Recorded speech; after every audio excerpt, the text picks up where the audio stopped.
Hey everyone, welcome to my channel, or welcome back.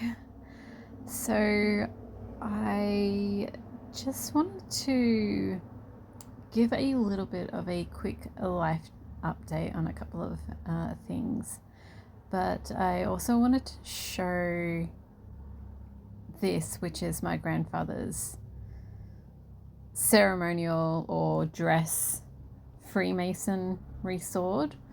So my grandfather passed away probably about over 20 years ago at least. So the early 2000s. And he was a 33rd degree Freemason. My dad didn't actually follow in his footsteps. He chose to leave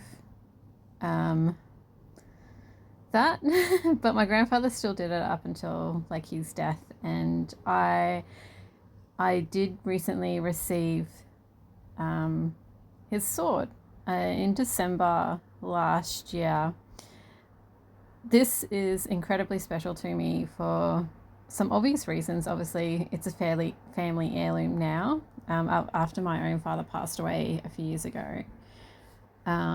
This was going to go to me anyway. The other thing I find really interesting about the synchronicity of when I received the sword. So it was early December when I got it. And that was when I had gone through a round of interviews at my work to continue on in the role that I was already doing. So it wasn't permanent though, it was just to keep being in that role. I really love my job. Not a lot of people can actually say that, but the work that I'm doing is really interesting. I can't really talk about it though, unfortunately. But it just kind of aligns with my brain. It aligns with my inner core ethics. I analyze things. I see patterns in certain areas. I apply sound guidance and knowledge. Cut through a lot of noise to get to the main issue of what's occurring so that we can implement steps for solutions and things like that. A lot of process gap identification for improvements within the business, and things like that. So I just thought, because I had gone through that round of interviews and I made it through and then I got my grandfather's Freemasonry sword, and you can see all the beautiful patterns here. You can see the Freemason symbol right there. Anyway, I just thought it was very symbolic for me personally. So I just wanted to touch on my recent life updates. We've just had another round of interviews. So this is like just corporate world stuff. I generally wouldn't consider myself a corporate person, but as I said, I love my job. I love the work that I do. So another round of interviews, and this time it's for permanent positions. And I'm happy to say that even though I was incredibly nervous and I took 1,000 sips of water, I managed to get the role. And so I'm really, really happy about that. It means I'm in that role forever. I get to do work that I really enjoy.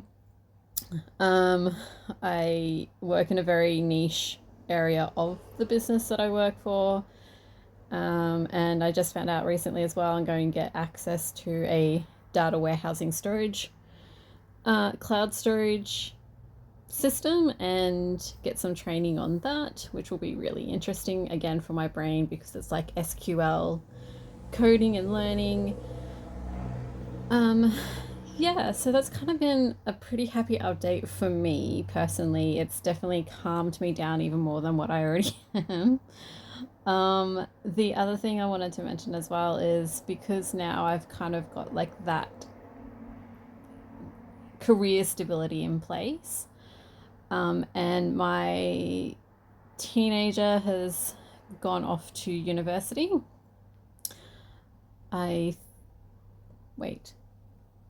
Yes, so they're at university, so I've applied for a volunteering role. So I volunteered in my past, so every like 10 or 15 years or something, I'll go volunteer somewhere. So just I'm going to be doing that again. I just wanted to point out as well that I saw my father volunteer when I was growing up as well, and he actually mentioned a really cool story about my grandfather and altruism. So it definitely runs in the family.